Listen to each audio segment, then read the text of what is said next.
नमस्कार, आप सभी का स्वागत है। मैं उम्मीद करता हूँ आपने ऑल इंडिया मॉक 6 दिया होगा। आइए उन प्रश्नों को देखते हैं जिसमें आपको थोड़ी बहुत सूझबूझ की और आवश्यकता थी, ठीक है। पहला सवाल आपको कुछ ऐसा दिखा होगा जो कि बहुत ही आसान है। इसका प्लेस वैल्यू 18, 21, 14 आपको डायरेक्टली वो दिख रहा है। सेम हम वहां वेरीफाई करते हैं। तो ये क्या हो जाएगा? 2, 18, 9, 14, 7, बात खत्म, ठीक है। 2, 18, 9, 14। अब देखिए ऑप्शंस को थोड़ा बारीकी से देखना है। 2, 18, 9, 14, 7 ये बहुत जरूरी है। एग्जामिनेशन में ये भी जटिल ही लगता है। 3 का फर्क है, 4 का फर्क है, 3 का फर्क है, 4 का फर्क है, यहाँ 3 है, आगे 4, 35। Right answer C. यहाँ पे ये रिवर्स है DWHS।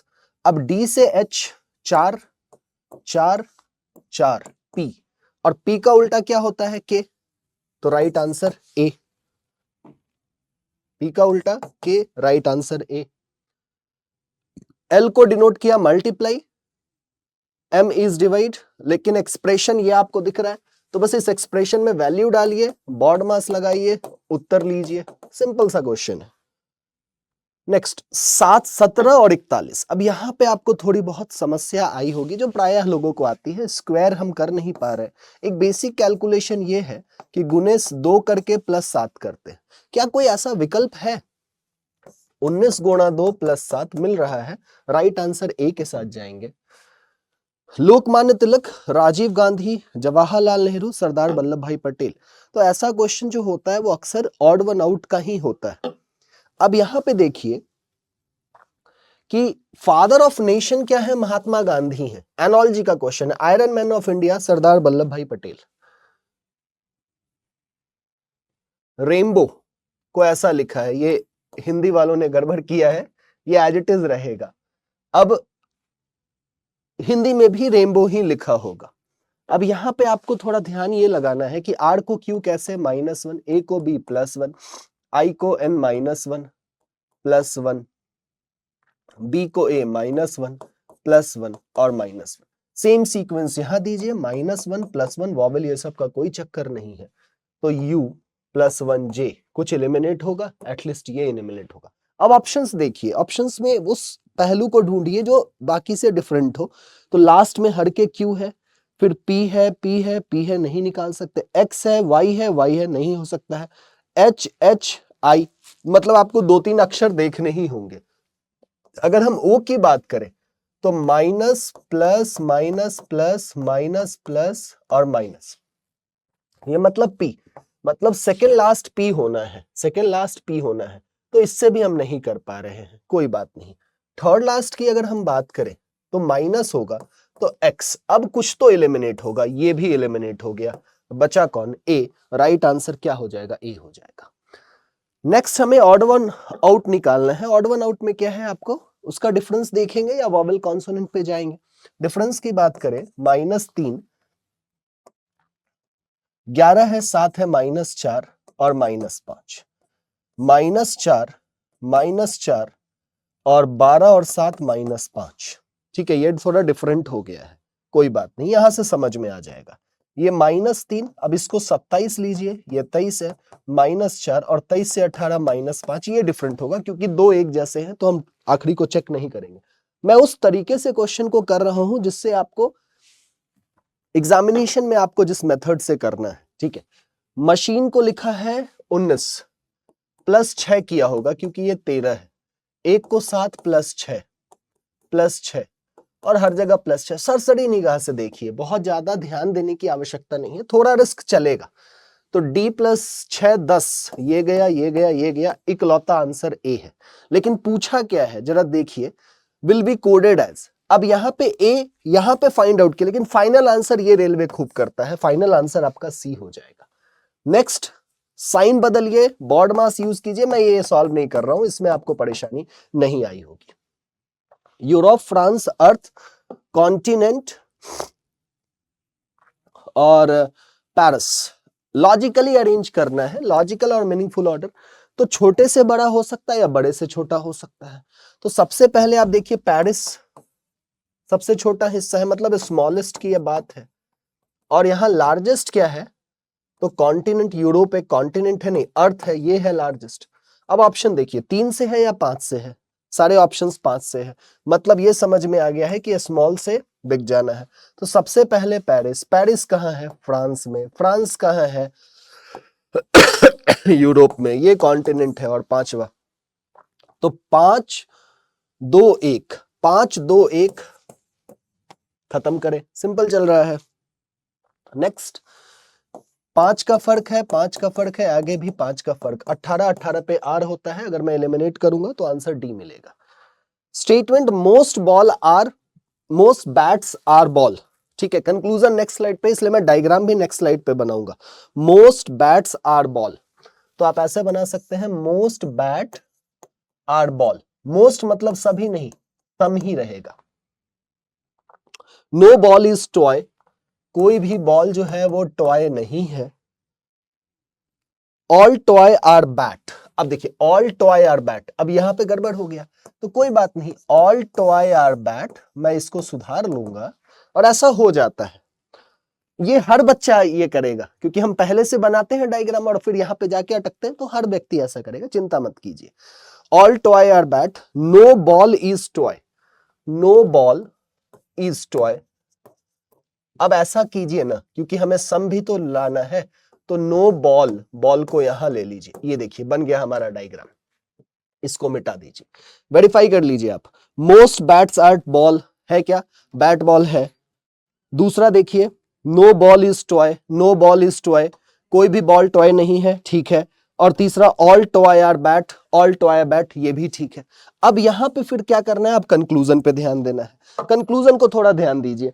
किधर गया? Some balls are bat, some ball bat है भाई। सम टॉय आर बॉल नहीं।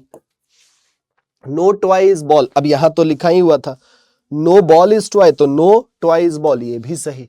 ऑल बैट्स आर टॉय, क्या सारे बैट्स टॉय हैं? नहीं है। पहला तीसरा सही है। कंक्लूजन पहला और तीसरा, राइट आंसर क्या हो जाएगा? सी हो जाएगा। अगला सवाल, यहां पे अरेंजमेंट पे आपको जाना होगा, मतलब किसी एक को पकड़िए और उसके मूवमेंट को ध्यान दीजिए। जैसे स्टार यहां है, यहां है, यहां है, एक एक स्टेप बढ़ रहा है, यहां है, तो नेक्स्ट केस में कहां स्टार यहां चला जाएगा। तो मैं अगर एलिमिनेट करना शुरू करूंगा तो 2 एलिमिनेट कर लिया। अब ऑप्शन भी देखिएगा, अब इसको चेक करके कोई फायदा नहीं है, तो मैं इस वाले पार्ट को चेक करता हूं, ठीक है, इस वाले पार्ट को, कि यहां पे क्या आएगा। अब यहां पे आना है तो इसको देखिए, ये यहां, ये ऊपर, इधर, तो ये जो तीर आना, ये वाला हिस्सा है, ये यहां आना चाहिए। राइट आंसर बी हो जाएगा। विच of the following is exact mirror image, इसका मिरर इमेज निकालना कौन सा बहुत जटिल सा बात है। देखिए पेपर सिंपल था, ऐसे ही क्वेश्चन आपके एग्जाम में भी आएंगे। 25 में से 20 क्वेश्चन आसान होते हैं, लेकिन वहां पे एग्जामिनेशन प्रेशर में वो भी आसान नहीं लगता, इस बात को समझिएगा, ठीक है। अब ऑप्शन पे थोड़ा बारीकी से देखिए, पहला हो नहीं सकता है, दूसरे की पूरी गुंजाइश मुझे लग रही है। Right answer B.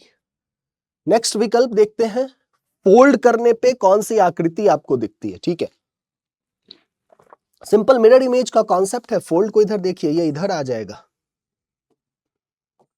वैसे ड्रॉ करने की मैं समझ रहा हूं, आपके पास एग्जाम में पेपर तो होगा, लेकिन इतना वक्त नहीं होगा, तो आप इसके लिए मत घबराइए, इमेजिनेशन से ही करते हैं। चलिए हम भी ड्रॉ नहीं करते हैं।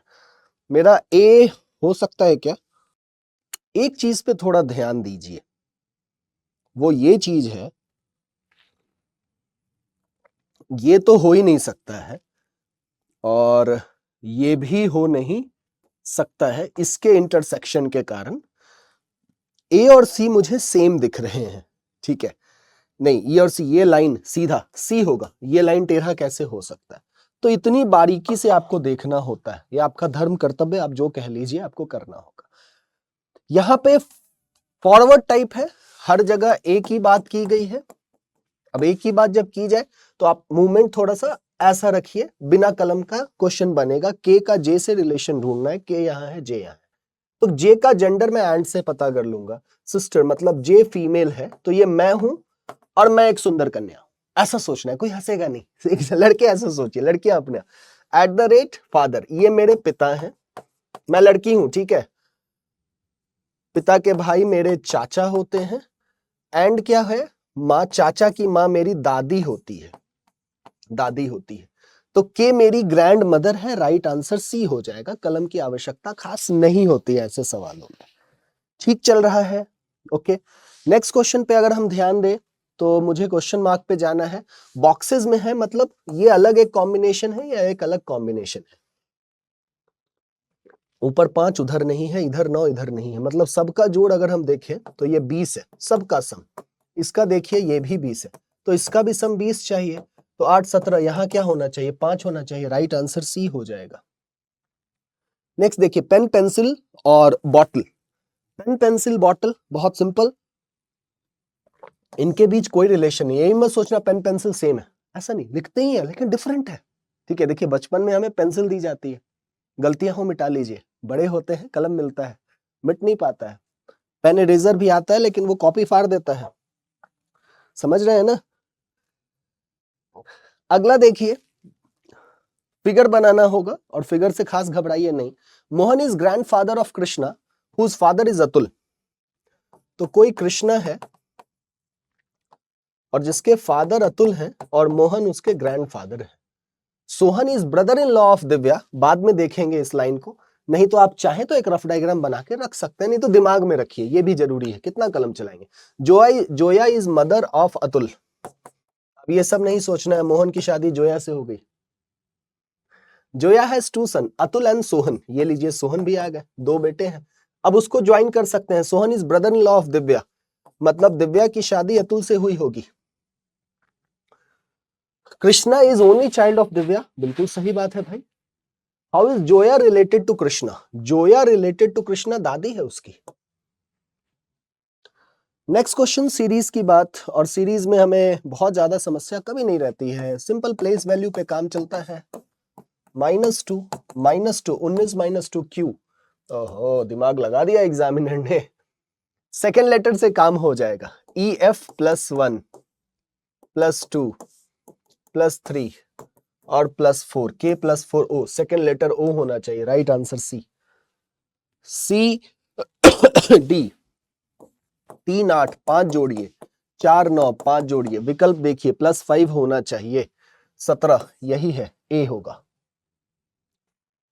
D से F 4 6 2 का फर्क है, 2 का फर्क है, यहां H होगा। पहला ऑप्शन H होना चाहिए, लेकिन एग्जामिनर ने पूरा दिमाग लगाया है। मैं लास्ट लेटर से दिमाग लगाऊंगा, नहीं लास्ट से भी नहीं होगा, दूसरा भी चेक करना ही होगा। 2 का फर्क है तो J के बाद L होता है। HL 2 ऑप्शंस हैं, कोई बात नहीं। FH 2 का फर्क, तो यहां J हो जाएगा। H style. स्टाइल एक मूवी आई थी ना, स्टाइल में रहने का वाली बात। स्टाइल को कैसे कोड किया है, 18 19 24 1 14। करने दो कोड, बहुत मुश्किल नहीं किया है। -1 क्योंकि ये 19 है, -1, बस इतना सा काम। फर्स्ट किधर है, फर्स्ट इधर है। -1 6 -1 5 8। पूरा निकालना पड़ेगा, लास्ट में 0 है, नहीं निकालना होगा। -1 20 -1 19, लास्ट में 9 आना चाहिए। C। डिफरेंट है तो बस आप सिंपल ध्यान दीजिएगा उसके पोजीशंस को, प्लेस वैल्यू पे ध्यान दीजिएगा। तो 23 -2, 21 -1 -2, 10 +3, रुक जाइएगा, -+1 और यहां -2 है। ठीक है, ये तो बड़ा ही अटपटा सा काम हो गया, क्योंकि यहाँ 23 21 -2 है, 10 13 +3 है, 7 8 +1 है और यहाँ -2 है। हमें अलाइक, तो वॉवेल पे अगर हम ध्यान दें, वॉवेल पे अगर हम ध्यान दें तो शायद हमारा काम बन सकता है, मतलब हमें वॉवेल से कुछ मिल रहा है। देखिए इस तीनों में वॉवेल है, इसमें वॉवेल नहीं है। एक तरीका ये है, लेकिन इतनी जल्दी निष्कर्ष पे नहीं पहुंचना है, इतनी जल्दी निष्कर्ष पे मत पहुंचिए, क्योंकि वॉवेल को आप लास्ट प्रायोरिटी देते हैं। तो लास्ट प्रायोरिटी के हिसाब से बी है, लेकिन अभी हम डिफरेंस से संतुष्ट नहीं हो पाए। +3, अब सबको चेक करना होगा। पहले तो मैंने फर्स्ट एलिमेंट से कोशिश किया, नहीं हो पाया, अब मैं सब चेक करके और फिर मैं बी पे जाऊंगा वॉवेल के हिसाब से। लेकिन वॉवेल को आप, स्वर को आप लास्ट प्रायोरिटी देते हैं। -2 अब यहां ध्यान से देखो, +3 +3 +3 +1 +1 +1 -2 -2 सेम काम हो रहा है। 3 3 3 1 1 1 2 2 यहां पे डिफरेंट है, हम ए के साथ ही जाएंगे। अगर किसी कारण से ये नहीं निकल पाता तो हम बी के साथ जाते। ठीक है, so this was the discussion. I hope you understood. सारे क्वेश्चंस बहुत सिंपल थे, आसान थे, आपने एंजॉय किया। अपना ध्यान रखें, घर वालों का ध्यान रखें। Stay blessed, over and out. Hello बच्चों, आशा करता हूं अभी तक आप लोग जितने भी मॉक लगा चुके होंगे आपको एक भरोसा मिल गया होगा कि हाँ, अब हम लोग काफी हद तक तैयार हो चुके हैं। और आज हम लोग डिस्कशन करने वाले हैं मॉक 6 का। और मॉक 6 अपने आप में बेहतरीन था। करंट अफेयर के क्वेश्चन थे, बहुत सारे स्टैटिक जीके के क्वेश्चन थे। चलिए उनके एक्सप्लेनेशन को देखते हैं। और मैं आप लोगों से भी जानना चाहूंगा, प्लीज कमेंट करके जरूर बताया करो आप लोग कि आप लोगों को ये सारे मॉक देकर कैसा लग रहा है। हम लोग जो मेहनत कर रहे हैं, हमारी टीम मेहनत कर रही है, हमारे टीचर्स मेहनत कर रहे हैं, आखिर उसका क्या रिजल्ट है? क्या आप लोग सिलेक्शन लेकर दिखाओगे हमें? जल्दी से मुझे ये चीज कमेंट करके जरूर बताना। पहले हम लोग देखते हैं आज के क्वेश्चन। सबसे पहला क्वेश्चन क्या है? Who was the appointed as a next chief justice of India? CJI किसको नियुक्त किया गया? आपको पता है आर्टिकल नंबर हम लोग 124 के बारे में बात कर रहे हैं। और chief justice of India recently appoint किए गए हैं डीवाई चंद्रचूड़ की जगह। राइट आंसर आपका क्या होगा? ए होगा। जस्टिस संजीव खन्ना जी यहां पर क्या किए गए? अपॉइंट किए गए हैं एज अ 51th जज। ध्यान रखना ये चीज, एज अ 51th जज। किसकी जगह पर? डीवाई चंद्रचूड़ की जगह पर। नेक्स्ट क्वेश्चन की तरफ बढ़ते हैं। और आप लोग भी प्लीज यहां पे रिप्लाई करके बताओ कि भाई आपको ये क्वेश्चंस कैसे लग रहे हैं, कि आपको सच में पसंद आ रहे हैं ये क्वेश्चंस? आप लोगों को जो मेहनत करें हम लोग, वो कैसी जा रही है आप लोगों के लिए? Next question, which of the first EPZ of Asia? Asia का पहला ईपीजेड। ईपीजेड होता क्या है? सबसे पहली चीज तो ये भी पता होनी चाहिए, क्योंकि अगर इस तरह का क्वेश्चन आएगा तो आपको पता, मतलब नो डाउट सारी इंफॉर्मेशन साथ में होनी चाहिए। कांडला, कोलकाता, चेन्नई या कोची? तो सबसे पहले तो अगर हम लोग बात करें ईपीजेड क्या होता है, तो इसको कहते हैं एक्सपोर्ट प्रोसेसिंग जोन। क्या कहेंगे? Export processing zone. खैर आपको ये तो पता चल गया, बट आंसर क्या है? आंसर है कांडला पोर्ट। कौन सा? कांडला पोर्ट। ये चीज ध्यान रखना, अगर आपसे कभी कोई पूछे तो आपको पता होना चाहिए कहां पर है आपका ये। गुजरात। कांडला पोर्ट के बारे में हम लोग बात करें, ये सारे क्वेश्चंस आपके लिए हो जाते हैं इंपॉर्टेंट। नेक्स्ट क्वेश्चन की तरफ देखते हैं। Which month does the rabi season being? Rabi का मौसम किस महीने से शुरू होता है? नॉर्मली सीजन पूछा जाता है, ये सब पूछा जाता है, यहां पर पूछा जा रहा है किस महीने से शुरू होता है? जनवरी, जून, अक्टूबर या फिर मार्च? रबी का सीजन। देखो रबी के बारे में बात की जा रही है तो सीधी सीधी बात है भाई, रबी वो फसलें हैं जो कि कब लगाई जाती हैं? विंटर में लगाई जाती हैं। कब? विंटर में लगाई जाती हैं। तो विंटर में लगाई जाती हैं, तो विंटर में कब से शुरुआत होगी? अक्टूबर से शुरुआत होगी। सर्दियों की शुरुआत कब से होती है? अक्टूबर से होती है। अक्टूबर नवंबर में बोई जाएगी और काटी कब जाएगी? मार्च में काटी जाएगी। तो ये चीज आपको पता होनी चाहिए। और जब भी हम लोग यहाँ पे बात करते हैं खरीफ, खरीफ कौन सी है? मानसून वाली फसल है। मानसून वाली फसल है मतलब कि मानसून के समय पर ही होगी। जून जुलाई में बोई जाएगी, जून जुलाई में बोई जाएगी और सितंबर अक्टूबर में काटी जाएगी। तो ये चीजें आपको पता होनी चाहिए। तो राइट आंसर आपको पता चल गया, right answer is October. Next question को देखते हैं, क्या कह रहा है next question? Where is the headquarter of SAARC? SAARC का मुख्यालय कहां पर है? अगर हम लोग बात करें तो 1985 में इसकी स्थापना की गई थी, है ना? कब की गई थी? 1985 में। South Asian association for regional corporation, है ना? क्या है? South Asian association for regional corporation. अब यहाँ पे 1985 ये भी आपको पता चल गया कौन कौन से देश हैं, तो नो डाउट साउथ एशियन देश होंगे। अब इन साउथ एशियन देश में अगर हम लोग बात करेंगे तो कौन कौन सा देश आप लगाओगे? भाई सीधी सी बात है, अफगानिस्तान, बांग्लादेश,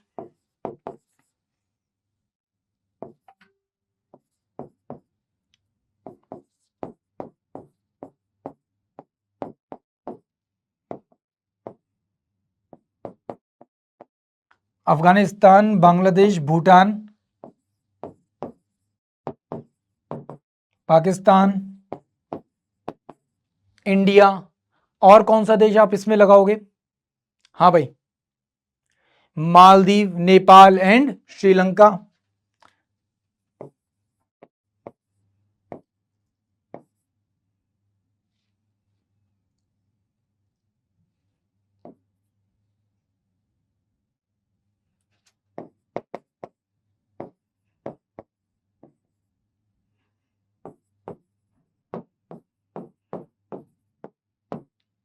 तो अब यहाँ पे बात हो रही है इसका हेडक्वार्टर, तो हेडक्वार्टर कहाँ पे है?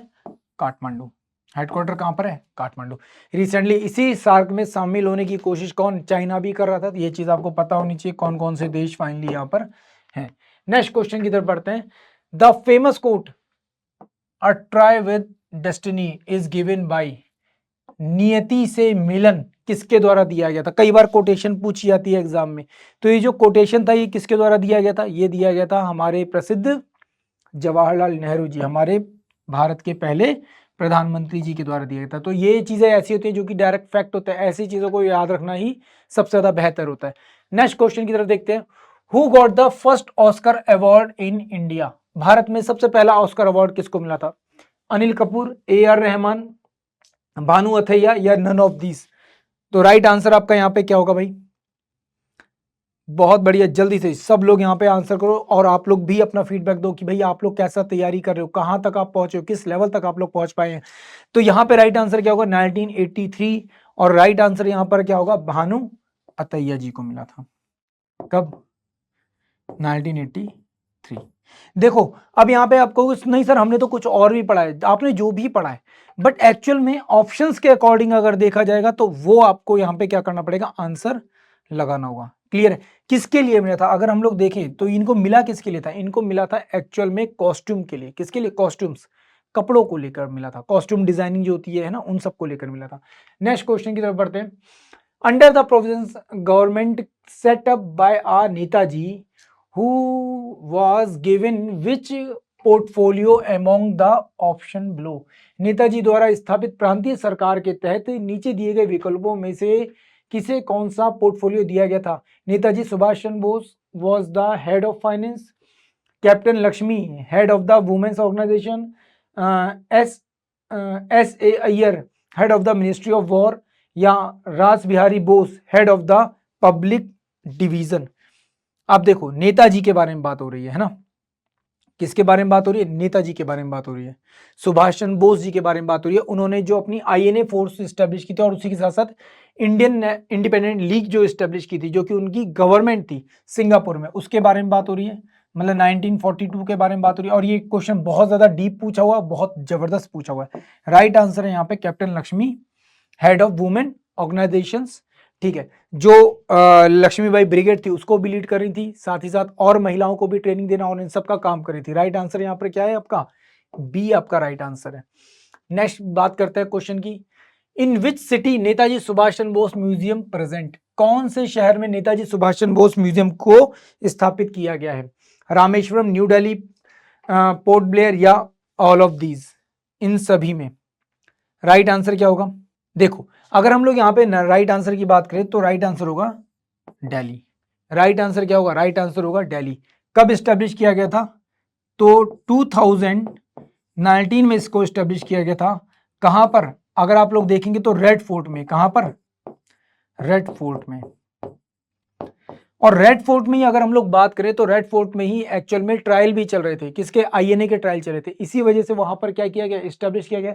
और पोर्ट ब्लेयर का तो नाम ही चेंज कर दिया गया। आपको पता ही क्या नाम दिया गया? श्री विजयपुरम नाम दिया गया। नेक्स्ट क्वेश्चन की तरफ बढ़ते हैं। क्या है next question? Which of the following minister monitored the function of national river conservation directorate? कौन सा ऐसा मंत्रालय है जो कि राष्ट्रीय नदी संरक्षण निर्देशालय को लीड करता है? कौन सा ऐसा मंत्रालय है? तो आप यहाँ पे क्या लगाओगे भाई? देखो रिवर को लेकर बात की जा रही है। Agriculture, environment and forest, science and technology या वाटर रिसोर्स? अब यहाँ पर ये तो हो नहीं सकता, ये तो क्लियर है। एग्रीकल्चर भी नहीं हो सकता, बचा ये या ये। तो वाटर रिसोर्स नहीं। यहाँ पे राइट आंसर क्या है आपका? इन्वायरमेंट एंड फॉरेस्ट मिनिस्ट्री क्या करती है? इसको लीड करती है। कौन करती है? इन्वायरमेंट एंड फॉरेस्ट मिनिस्ट्री इसको लीड करती है। नेक्स्ट क्वेश्चन देखते हैं। Which of the following region is famous for the endangered ridleys turtle? कौन सा ऐसा निम्नलिखित में से कौन सा कारण है जिसकी वजह से रिडल जो कछुए हैं, वो प्रसिद्ध कछुए, वो लुप्त होते जा रहे हैं, है ना, उनकी समाप्ति होती जा रही है? क्या कारण है? गहीर माथा, सागर माथा, लक्षद्वीप एंड समूह या अंडमान निकोबार? किस रीजन में ये समाप्त होते जा रहे हैं आपको ये बताना है। देखिए इसको लेकर एक मरीन लाइफ पार्क भी है, ठीक है, और बहुत फेमस पार्क है जहां पर ये मिलते हैं, ठीक है। और वो कहां पर है? वो है हमारे उड़ीसा में। कहां पर? उड़ीसा में। तो इसे घिड़ माथा टर्टाइल भी कहा जाता है। क्या कहता है? घिड़ माथा टर्टाइल भी कहा जाता है, जहां पर ये धीरे धीरे क्या होते हैं, लुप्त हो रहे हैं, पर वहां पर इनको बचाने की, प्रिजर्व करने की कोशिश की जा रही है। तो राइट आंसर आपका क्या हो गया? ए हो गया आपका right answer. Next question, which of the following coast where is the gulf of Mannar located? Gulf of Mannar कहां पर सिचुएटेड है? कौन से कोस्ट पर है, कौन से तट पर है गल्फ ऑफ मन्नार? तमिलनाडु, केरल, कर्नाटक या आंध्र प्रदेश? हाँ भाई, गल्फ ऑफ मन्नार की बात करें। अब देखो ये बहुत आसान सा क्वेश्चन है, इसमें कुछ भी ऐसा नहीं है जो कि आपको याद करना पड़े, ये तो दिमाग में आपको सीधे सीधे बैठ जाना चाहिए। सीधी सी बात है, जब आप इंडिया की बात करते हो तो इंडिया का ये वाला हिस्सा इस तरीके से यहाँ पे आता है आपका, कौन सा? श्रीलंका आता है, ठीक है। एक तरफ ये वाला हिस्सा है और एक तरफ ये वाला हिस्सा है। ये वाला जो हिस्सा है इसे कहते हैं पाक स्ट्रीट, और ये वाला जो हिस्सा है इसको कहते हैं गल्फ ऑफ मन्नार।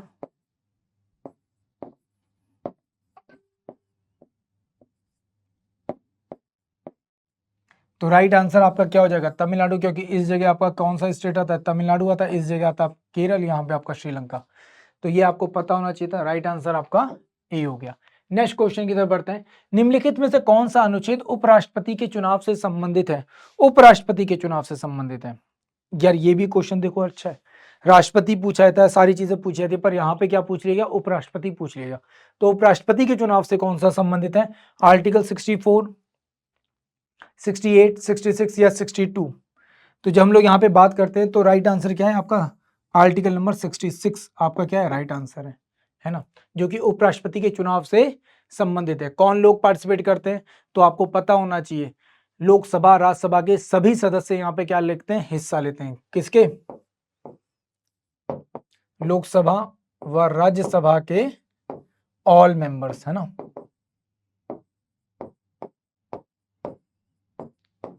क्या करते हैं? पार्टिसिपेट करते हैं।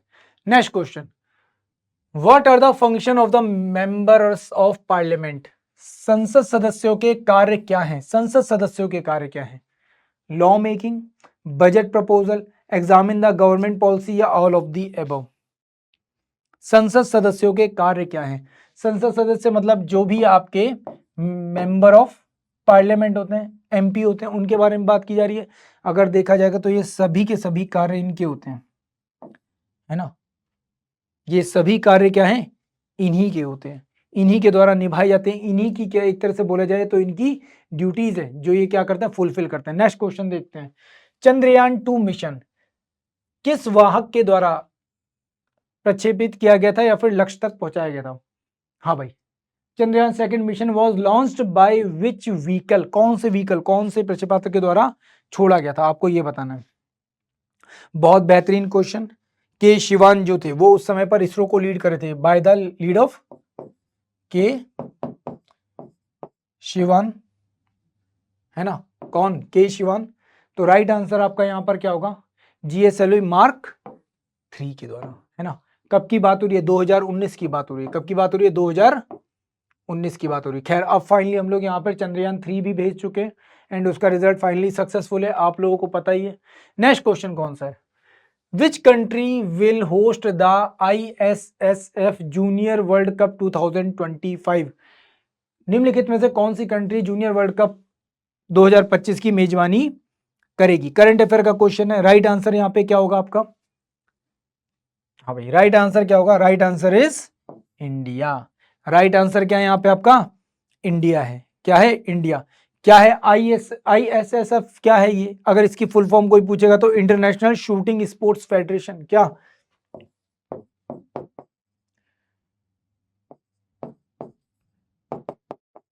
इंटरनेशनल शूटिंग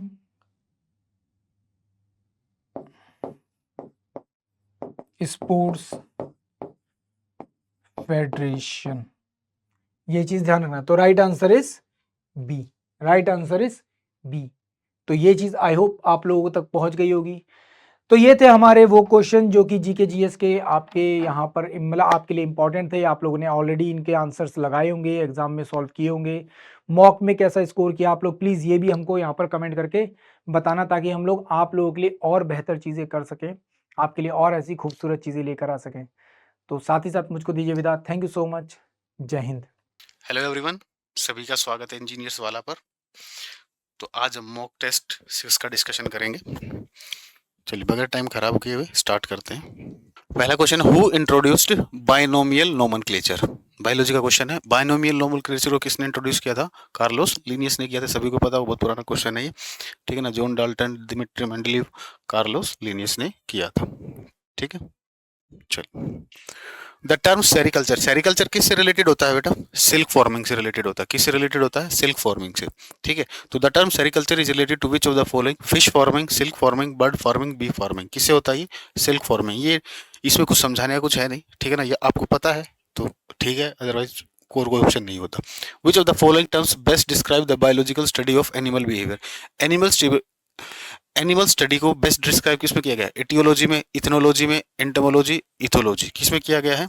इथोलॉजी में। राइबोसोम में, राइबोसोम क्या बनाते हैं? फैट्स बनाते हैं, लिपिड्स बनाते हैं, प्रोटीन्स बनाते हैं, स्टार्च बनाते हैं, ठीक है ना। प्रोटीन फैक्टर किसे कहा जाता है? राइबोसोम्स को कहा जाता है। तो आंसर क्या होगा आपका? Option C, proteins. Which of the following organelles helps to keep the cell clean by digesting any foreign material as well as worn out cell organelles?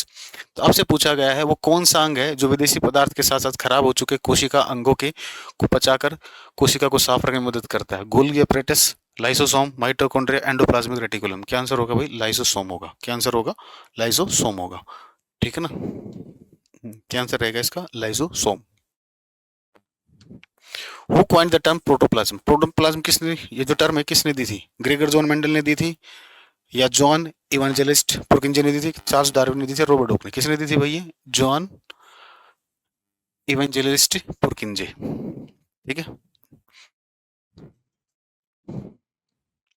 Which of the following is called the power house of the cell? ये तो सबको पता होगा, छोटी class में पढ़ाना start करते हैं ना। माइटोकॉन्ड्रिया, माइटोकॉन्ड्रिया को क्या बोलते हैं हम?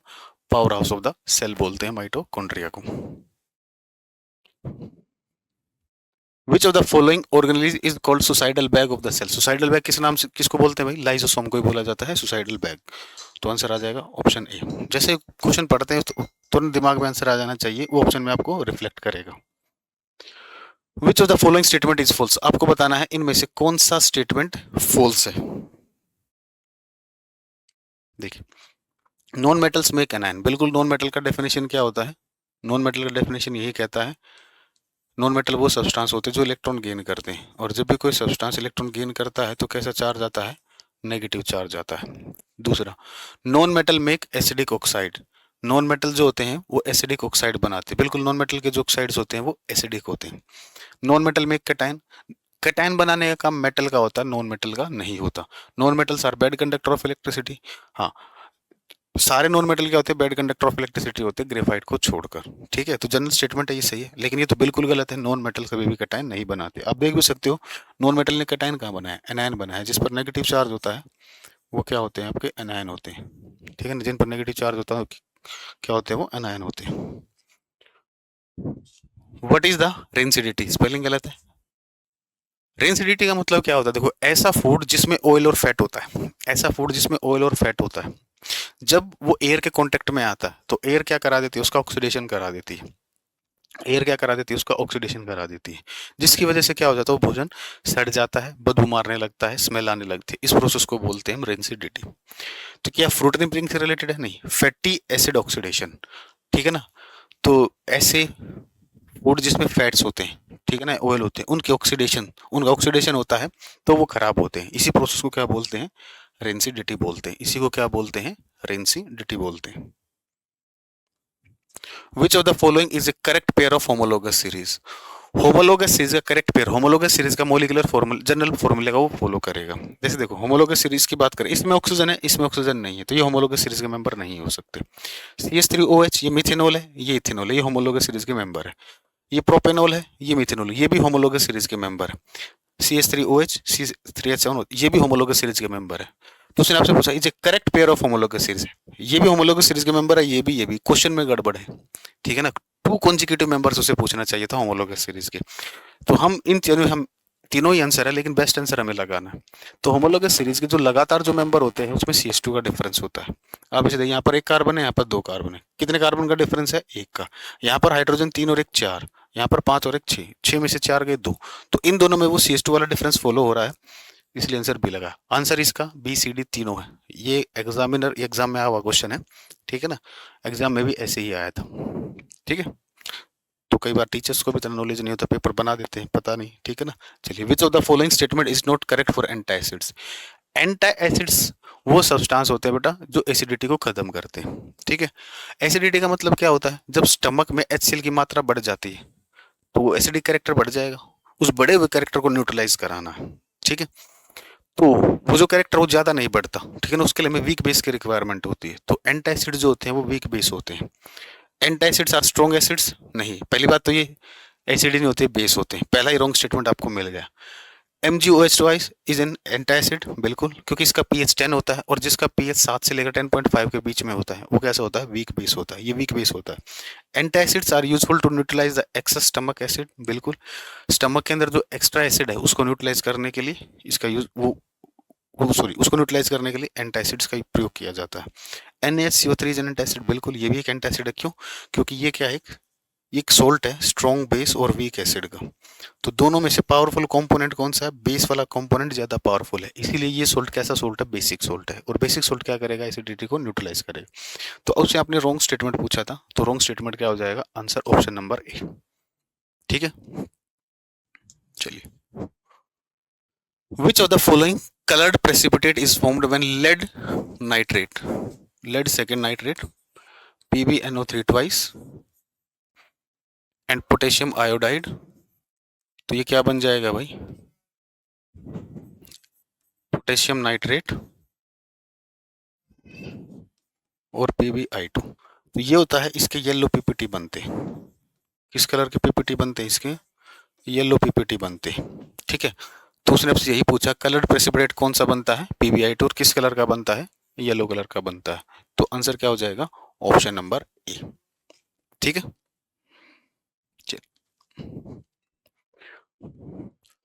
विच of the following chemicals is used in black and white photography. Silver chloride और सिल्वर ब्रोमाइड का यूज करते हैं भाई, ठीक है, क्लास में पढ़ा है, सिल्वर क्लोराइड और सिल्वर ब्रोमाइड का यूज किया जाता है ब्लैक एंड व्हाइट फोटोग्राफी में। दोनों में से कभी एक सेलेक्ट करना हो तो सिल्वर ब्रोमाइड सेलेक्ट करना, सिल्वर ऑक्साइड नहीं, silver bromide yes, sodium oxide नहीं, सोडियम क्लोराइड नहीं, किसका यूज करते हैं, सिल्वर ब्रोमाइड का यूज करते हैं। ये वाली रिएक्शन होती है AgBr, ठीक है, जैसे सनलाइट इस पर गिरती है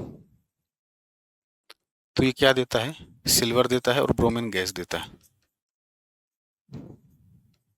और इस सिल्वर का कलर होता है ग्रे, इस सिल्वर का कलर कैसा होता है, ग्रे होता है,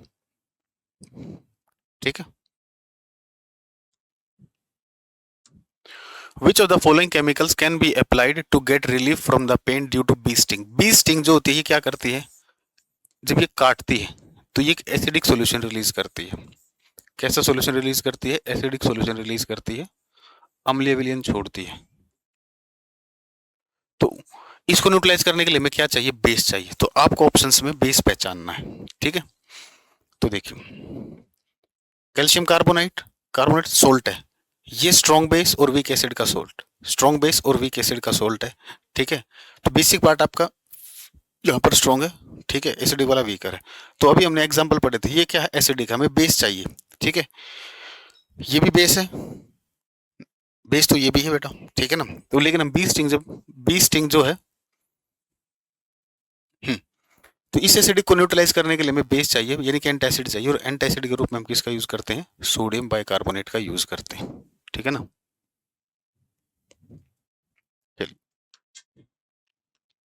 bleaching powder is formed when dry slaked lime का फॉर्मूला होता है ये। अगर आपको ब्लीचिंग पाउडर बनाना है तो क्लोरीन के साथ रिएक्शन कराई जाती है, बैलेंस कर लेना, नहीं तो बैलेंस ही मिलेगा, ठीक है।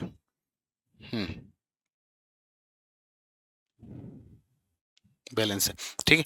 तो bleaching powder is formed when dry slaked lime react with, dry slaked lime किसके साथ रिएक्ट कर रहा है, क्लोरीन के साथ रिएक्ट कर रहा है। तो आंसर क्या हो जाएगा, ऑप्शन नंबर बी, ठीक है।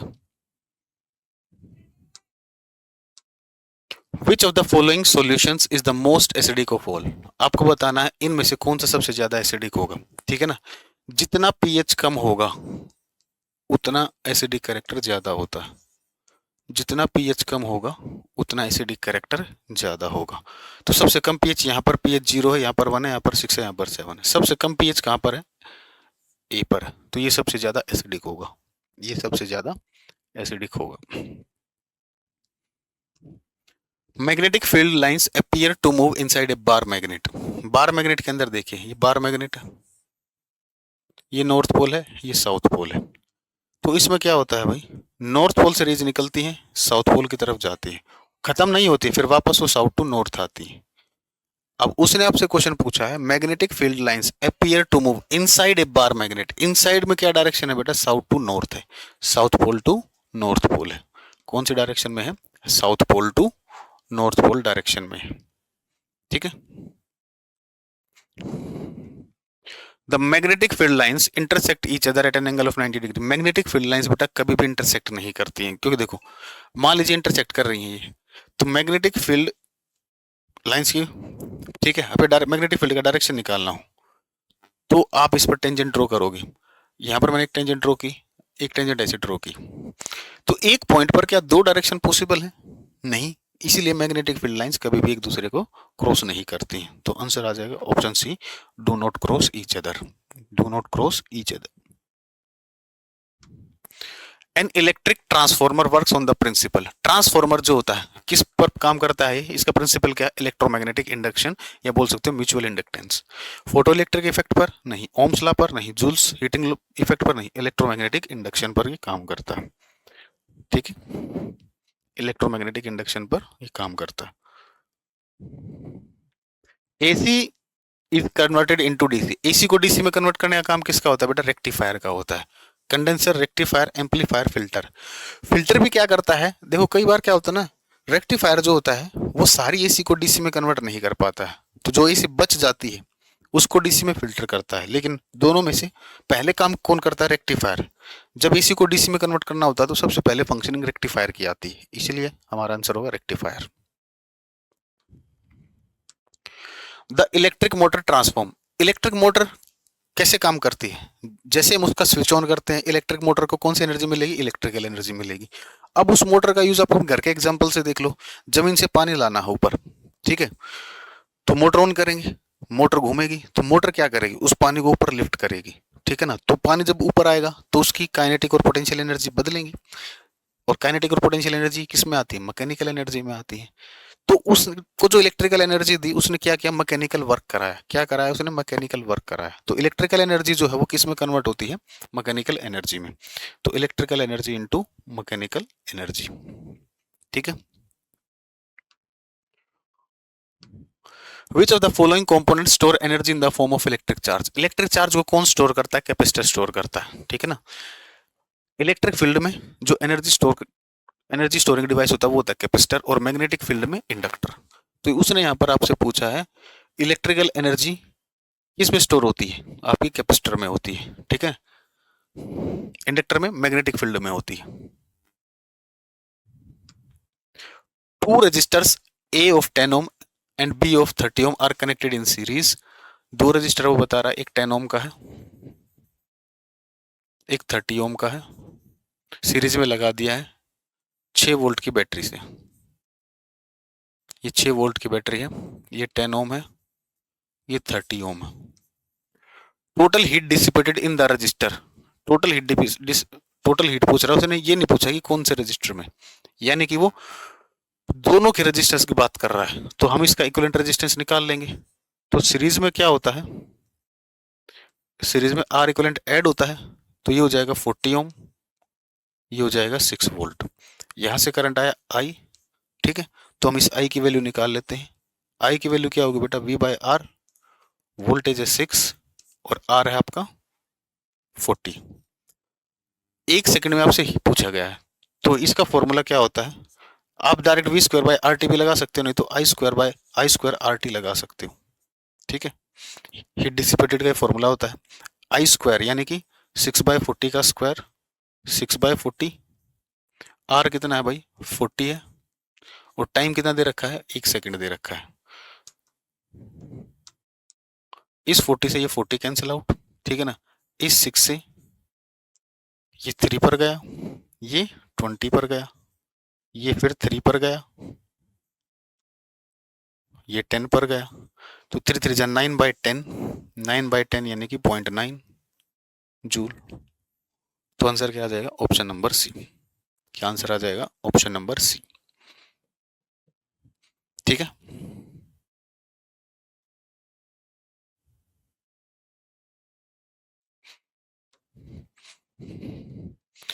Two resistor A of 6 ohm and B of 12 ohm are connected in parallel. दो रजिस्टर हैं, एक 6 ओम का है, एक 12 ओम का है, पैरेलल मैंने कनेक्ट कर दिया, ठीक है ना। बैटरी 3 वोल्ट की बैटरी से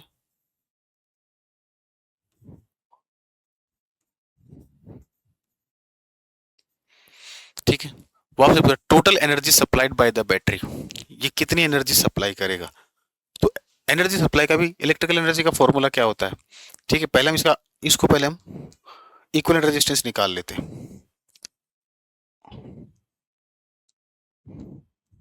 ये आर इक्विवेलेंट, ये कैसे निकालेंगे भैया? पैरेलल में है तो दोनों का मल्टीप्लाई कर दो और नीचे दोनों को ऐड कर दो, 6 + 12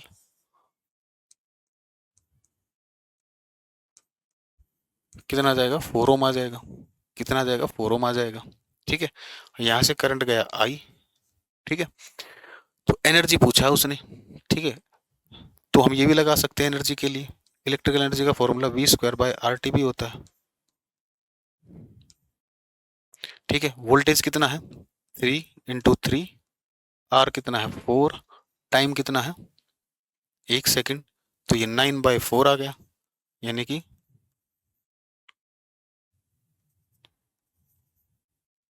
2.25 जूल। तो आंसर आ जाएगा ऑप्शन नंबर बी। किसी भी बच्चे को कोई यहां तक कोई दिक्कत हो? चलिए, एक कन्वर्जिंग लेंस, कन्वर्जिंग लेंस कौन सा होता है? आपका कॉन्वेक्स लेंस, और कॉन्वेक्स लेंस का फोकल लेंथ पॉजिटिव होता है। तो फोकल लेंथ दे रखी है इसकी 50 सेंटीमीटर, पॉजिटिव लेंगे। Is kept in contact with diverging lens, diverging lens कौन सा होता है? कॉनकेव लेंस होता है। तो डाइवर्जिंग लेंस का फोकल लेंथ कैसा होगा? नेगेटिव होगा, ठीक है, -20 centimetre. The power of the combination भी, पावर निकालनी है आपको। तो पहले पावर होती है 1/4 फोकल लेंथ, तो P1 आ जाएगा 1/f। इसको मीटर में कन्वर्ट करते हैं, ठीक है। तो ये 15/100 मीटर हो जाएगा, यानी कि 1/2 मीटर। और F2 -20/100 यानी कि -1/5 मीटर। P1 कितना आ जाएगा इसका? 1/f1 आ जाएगा, यानी कि 2 डायप्टर आ जाएगा। P2 कितना आ जाएगा बेटा? 1/f2 यानी कि -5 डायप्टर आ जाएगा। नेट पावर क्या आएगा? P1 + P2, net power P1 + P2। P1 का वैल्यू +2, ये है -5, -3 डायप्टर, ठीक है। उसने आपसे पावर ऑफ कॉम्बिनेशन ही पूछा था, तो क्या आ जाएगा? -3 dioptre, -3 dioptre, option number D. ठीक है, क्लियर है? Suppose you are given 3 mediums A, B, C with refractive index. A का रिफ्रैक्टिव इंडेक्स दे रखा है 1.47, बी का रिफ्रैक्टिव इंडेक्स आपको दे रखा है 1.33 एंड सी का दे रखा है 1.44, ठीक है। If the velocity of the light in A B C are, इसमें लाइट का जो वेलोसिटी है वो VA है, इसमें VB है और इसमें VC है। आपसे इनमें रिलेशन पूछ रहा है, वेलोसिटी में क्या रिलेशन होगा। रिफ्रैक्टिव इंडेक्स जो होता है बेटा वो इनवर्सली प्रोपोर्शनल होता है वेलोसिटी के। रिफ्रैक्टिव इंडेक्स आपका इनवर्सली प्रोपोर्शनल होगा वेलोसिटी के। तो सबसे ज्यादा वेलोसिटी किसके पास होगी? जिसका रिफ्रैक्टिव इंडेक्स कम होगा। तो इनमें सबसे कम वैल्यू किसकी है? B की है, उसके बाद C की है, सबसे ज्यादा A की है, तो उसमें वेलोसिटी सबसे कम होगी। तो VB VC VA, VB VC VA, answer आ जाएगा option number A. A 2.5 centimeter tall object is placed on the principal axis of concave lens.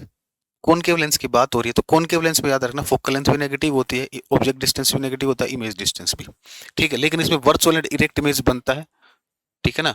तो हाइट ऑफ ऑब्जेक्ट और हाइट ऑफ इमेज कैसा आएगा, पॉजिटिव आएगा। तो हाइट ऑफ ऑब्जेक्ट कितना है 2.5 सेंटीमीटर, क्योंकि ये प्रिंसिपल एक्सिस के ऊपर रखा जाएगा। फोकल लेंथ आपको दे रखी है -16 centimetre at a distance of 24 centimetre. V भी देखोगे, वी भी इसका नेगेटिव आएगा। हाइट ऑफ इमेज निकालनी है बेटा, हाइट ऑफ इमेज निकालने के लिए आपको मैग्निफिकेशन निकालना पड़ेगा, तो उसके लिए आपको इमेज डिस्टेंस चाहिएगा, तो वो हम लेंस फॉर्मूले से निकालेंगे। 1/f बराबर 1/v माइनस 1/u। हमें क्या निकालना है, v निकालना है, तो 1/f प्लस 1/u। f का वैल्यू कितना है -16, u का वैल्यू कितना है -24। एलसीएम लोग इसका कितना आएगा भाई 48, एलसीएम आ गया 48, ये 3 आएगा, ये 2 आएगा, -5/48। ये किसका वैल्यू है 1/v का वैल्यू है, तो v कितना हो जाएगा भाई, यहाँ से v का वैल्यू कितना हो जाएगा -48/5, ठीक है, सेंटीमीटर। हाय, अब देखिए मैग्निफिकेशन का फॉर्मूला क्या होता है, v/u is equal to height of object divided by height of image. हमें क्या चाहिए, हाइट ऑफ इमेज चाहिए। v का वैल्यू कितना है -48/5, u का वैल्यू कितना है -24, is equal to height of object कितना है 2.5 है, हाइट ऑफ इमेज कितना है भाई, ये निकालना है। तो ये देखिए माइनस से माइनस कट जाएगा, ये पूरा गया 2 पर, ठीक है। इसको इधर मल्टीप्लाई कीजिए, हाइट ऑफ इमेज कितना आ गया भाई 2.5 मल्टीप्लाई बाय 5 डिवाइडेड बाय 2, ये कितना हो जाएगा 2.5 हो जाएगा, तो ये कितना आ जाएगा 6.25 सेंटीमीटर। हाइट ऑफ इमेज, हाँ ये तो कुछ मिस्टेक है, क्योंकि अरे यार ये फॉर्मूला यहाँ उल्टा लगा, यहाँ उल्टा लगा देना, हाइट ऑफ इमेज आएगा, ये तो ब्लंडर है यहाँ तक तो अरे यार यहाँ से ये थोड़ा सा इसको ठीक करो, ठीक है। Height of image divided by height of object, तो हाइट ऑफ इमेज हमें निकालना है, हाइट ऑफ ऑब्जेक्ट कितना आ गया 2.5, ठीक है। तो यहाँ से देखिए हाइट ऑफ इमेज क्या आ जाएगा भाई 2.5 इंटू 2, 5/5, ये आ गया 1 सेंटीमीटर। तो हाइट ऑफ इमेज कितना आएगा 1 सेंटीमीटर। अब वैसे भी आंसर चेक कर सकते हो कि ये कॉनकेव लेंस जो होता है ये हमेशा छोटा इमेज बनाता है। कैसा इमेज बनाता है, छोटा इमेज बनाता है, ठीक है।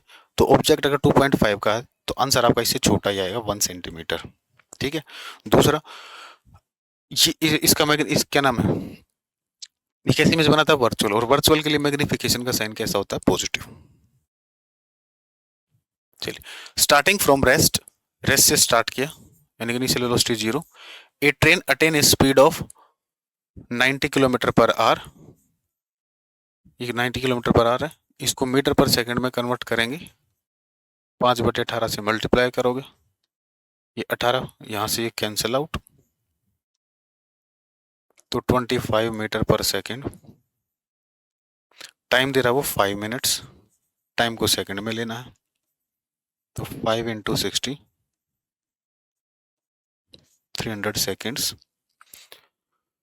Assuming that the acceleration is the same, acceleration same, then the distance traveled by the train at the same time, acceleration same, then the distance traveled by the train, आपको distance travel निकालना है, वो s equal to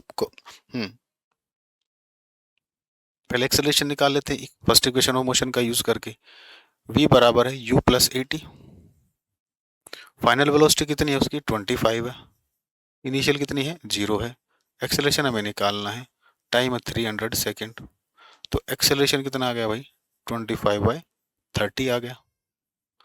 अब लगा लेते हैं s = ut + ½ at², तो u 0 होने की वजह से पूरा 0, हाफ, एक्सेलरेशन आ गया 25/300, और टाइम कितना है 300 × 300, एक 300 से 300 कट जाएगा, ठीक है। एक 2 से ये 150 पर कट जाएगा, मल्टीप्लाई कर लीजिए 250 सॉरी 25 इंटू, इसको मल्टीप्लाई करोगे भाई, इसको ऐसे लिख सकते हैं 20 + 5 इंटू 150, कैलकुलेशन सिंपल करने के लिए 15 दूनी 30, ठीक है, 2 0 प्लस 15 पंजे 75, 750 3750 मीटर। ऑप्शन में क्या दे रखा है, किलोमीटर, तो किलोमीटर में कितना हो जाएगा 3.75 kilometre. Option number D 3.75 kilometre. ठीक है भाई, चलिए। If the momentum of an object is tripled, it's kinetic energy. Kinetic energy और मोमेंटम में क्या रिलेशन होता है भाई, काइनेटिक एनर्जी होता है p²/2m। अब उसने क्या कहा है, मोमेंटम ट्रिपल कर दिया, इसको 3 टाइम्स करोगे तो ऊपर स्क्वायर है, तो ये 9 टाइम्स होकर आएगी काइनेटिक एनर्जी आपकी। अगर आपने इसको 3 टाइम किया, स्क्वायर हो गए, काइनेटिक एनर्जी क्या हो जाएगी 9 times, will be 9 times the original value. Option number C. ठीक है भाई, देख लीजिए।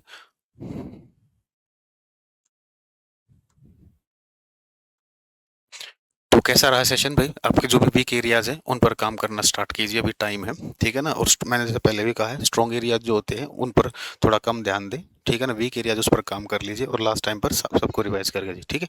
चलिए बेटा, तो आज के लिए इतना ही, thank you, bye bye, take care.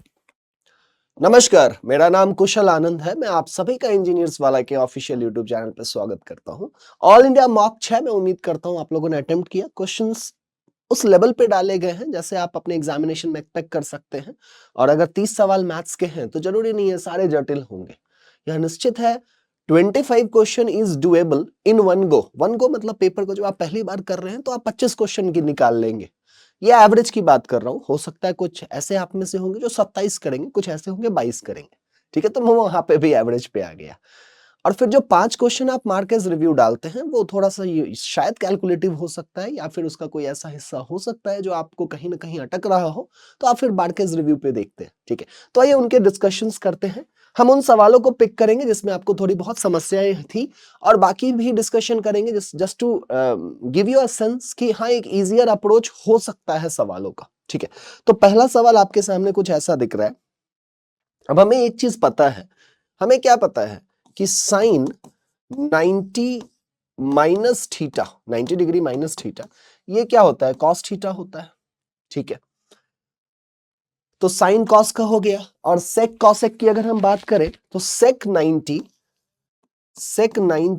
Minus theta, ये कॉसेक थीटा होता है। बस हम इस दो चीजों का यूज करेंगे और बहुत ही बेसिक सा बात।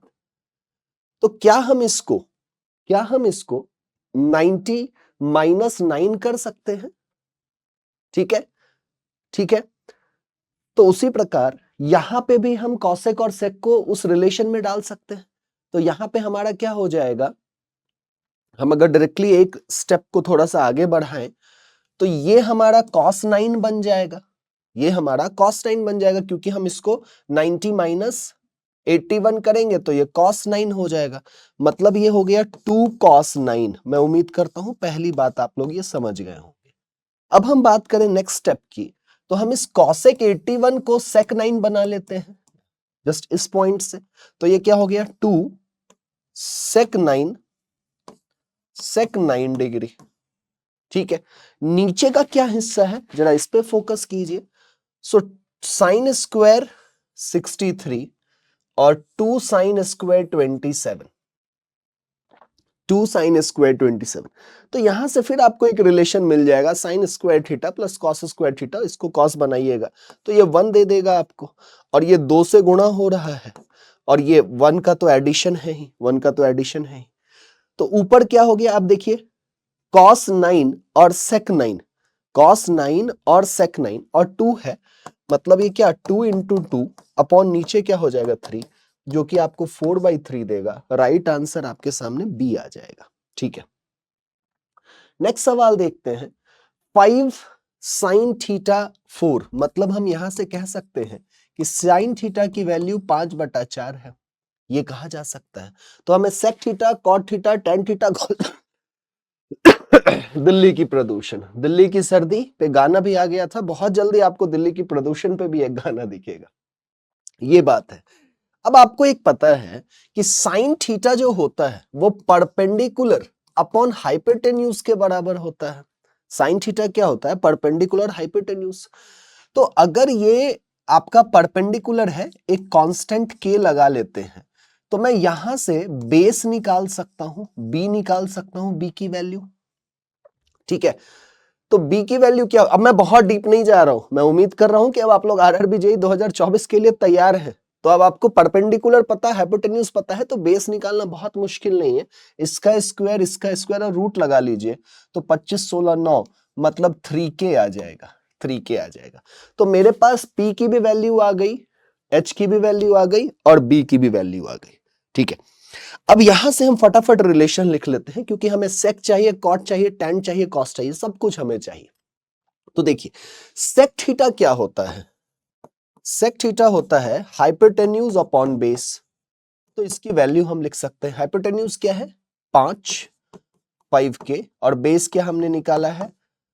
3k। फिर हमें क्या चाहिए? कॉट थीटा चाहिए। कॉट थीटा क्या होता है? Base upon perpendicular.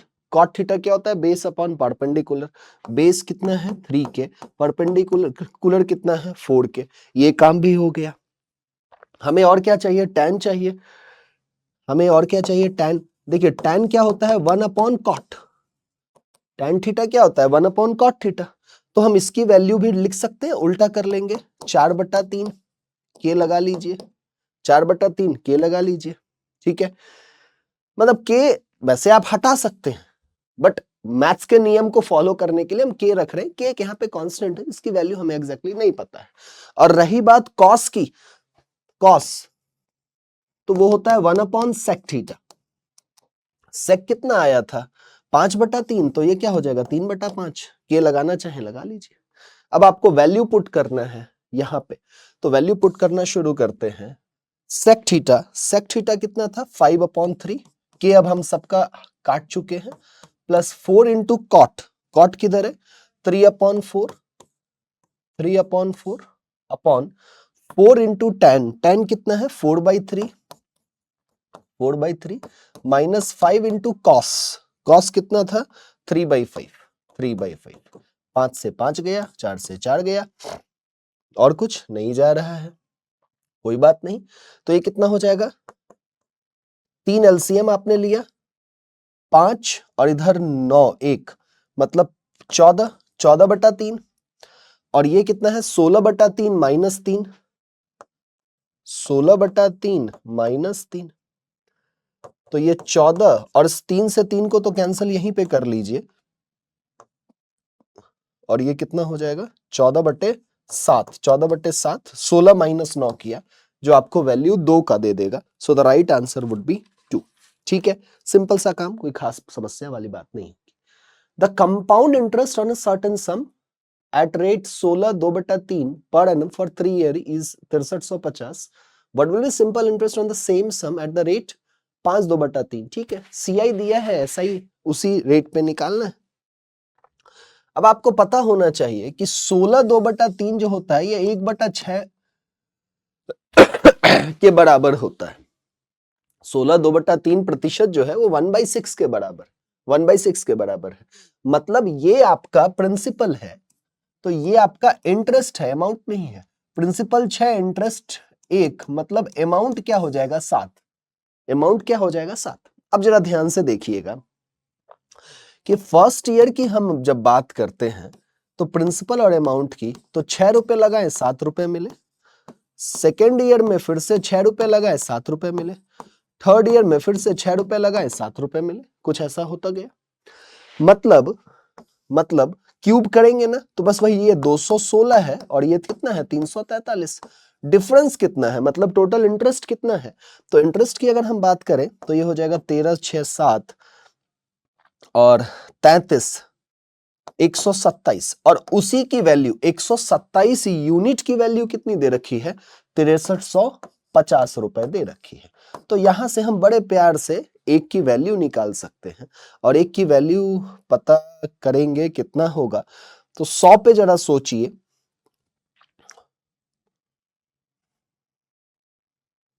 50 हो जाएगा।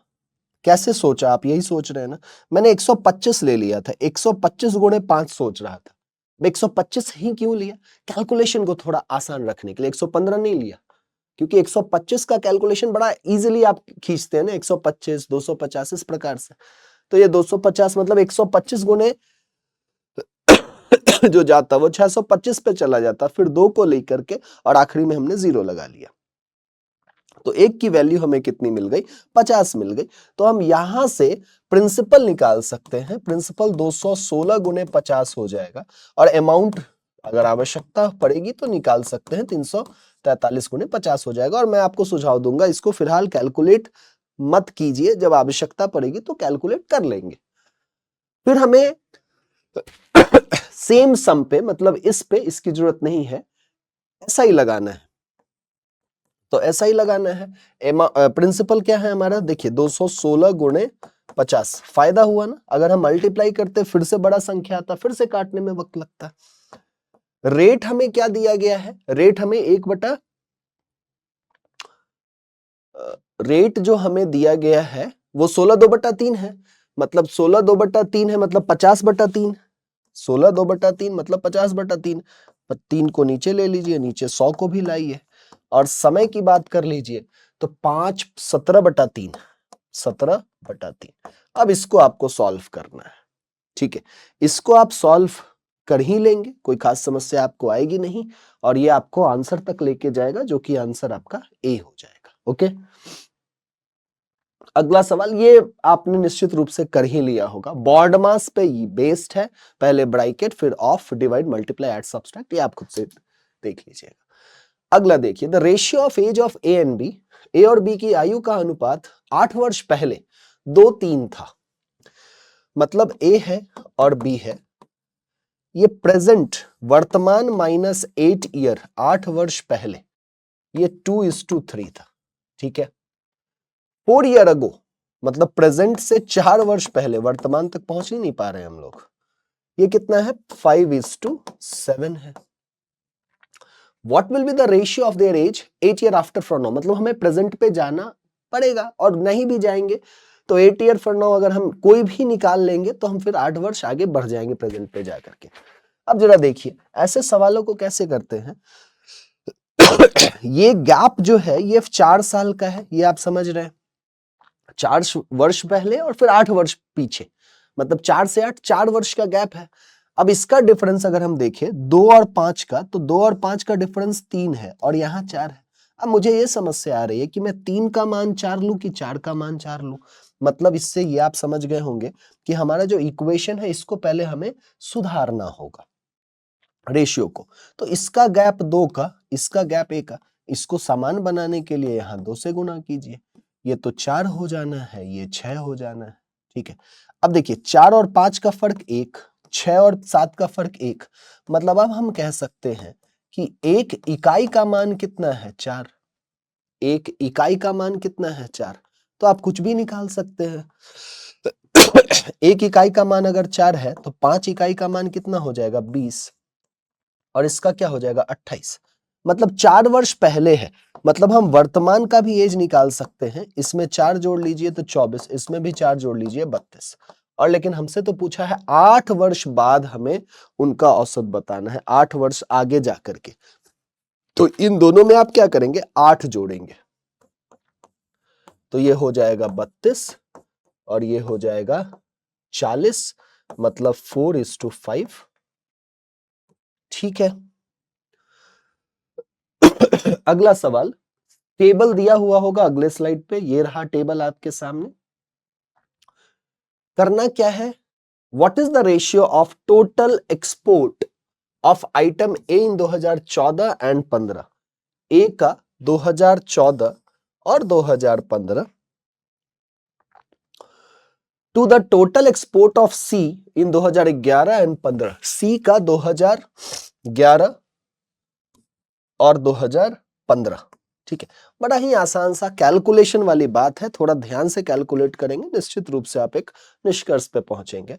तो बस इसको जोड़िए, प्लस 400 अपॉन में 244 प्लस 306, इसको सॉल्व कीजिए, उत्तर लेके जाइए घर पे, बात खत्म। अगला देखिए, अगला देखिए, अब यहां पे क्या कह रहा है कि A and B together borrowed a sum of 51,750 रुपए। ए और बी मिलकर 7% वार्षिक चक्रवृद्धि ब्याज, सीआई जब आ जाता है ना तो थोड़ा सा मन खट्टा हो ही जाता है, पर 51,750 रुपए की राशि इस तरह से उधार ली कि ऋण का निपटान करने के लिए ए ने 3 वर्ष के बाद उतनी राशि चुकाई जितनी बी ने उधार की तारीख से 4 वर्ष के बाद चुकाई। ठीक है, ए द्वारा उधार ली गई राशि रुपए की गणना कीजिए। देखिए, अब ऐसे सवालों को करने के लिए क्या कर सकते हैं कि एक तो हम लोग बेसिक अप्रोच पे ही चलते हैं, बेसिक अप्रोच पे, मतलब ठीक है थोड़ा वक्त अगर लगे सवाल तो बने। अब एक बात समझिए, ए और बी टुगेदर 51,750 रुपए बोरो किए, दोनों मिलके, अलग अलग काम को नहीं पता है तो किसी एक का आप एक्स लेके चलिए। ठीक है, कभी कभी एक्स को याद करना ठीक रहता है। तो लेट ए ने जो बोरो किया वो एक्स हो, तो बी ने कितना किया 51,750 माइनस एक्स। पहला पॉइंट ये रहा आपका। अब दूसरा पॉइंट कहता है कि ए ने जो एक्स रुपए 7% के दर से बोरो किए 3 वर्ष के लिए, वो जो बी ने जो बोरो किया, बी का तो प्रिंसिपल ये है, बी का तो प्रिंसिपल ये है, उसने 4 वर्ष का हिसाब बिठाया, 4 वर्ष का हिसाब बिठाया। ठीक है, कुछ ऐसा रिलेशन है। अब यहां पे देखिए कैलकुलेशन सिंपल हो जाएगा, ये 3 बार है तो ये 4 से कट गया, मतलब ये 3 है तो ये एक ही बार बचेगा। ये बात सिंपल आप समझ गए होंगे। नेक्स्ट स्टेप हम लोग क्या कर सकते हैं कि अब हमें इसको इसमें गुणा करना होगा। ठीक है, नहीं तो सबको इधर लेके आइए, वो आपकी चॉइस है, आप जैसे बेहतर कैलकुलेशन को मतलब जिस प्रकार से आप ज्यादा सक्षम है कैलकुलेशन में, आप उसी को यूज कीजिए। मैंने जैसा कि बोला है कि मैं बेसिक वे यूज कर रहा हूं, एक बार इससे मल्टीप्लाई कर दीजिए, मतलब ये क्या हो जाएगा, इसको हम 107/100 कर दे। ठीक है, माइनस 107/x माइनस 100, ऐसा करने से अब ये इधर मुझे फायदा दे देगा। तो x प्लस 207 x/100, और इसको ज्यादा अभी छेड़िए मत मेरे हिसाब से। चलिए बहुत मन है तो 0 से 0 काट लीजिए, 4175 इंटू 107 अपॉन 10, यहां तक तो रखिए। ठीक है, ठीक है। अब यहां पे नीचे से अगर हम इसको भी नहीं काटते ना तो इसको 100 को रखने में ही फायदा था, इस 100 से 100 चला जाता, तो x की वैल्यू कितनी हो जाती, 51750107 अपॉन 207।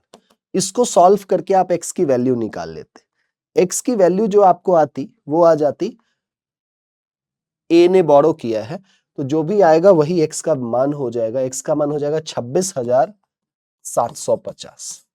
ठीक है, अगला सवाल देखिए। अब अगला सवाल में क्या कहता है कि sec raised to 6 theta tan raised to 6 3 sec square theta tan square theta plus 1 cos raised to 4 minus sin 2 sin square theta plus 2।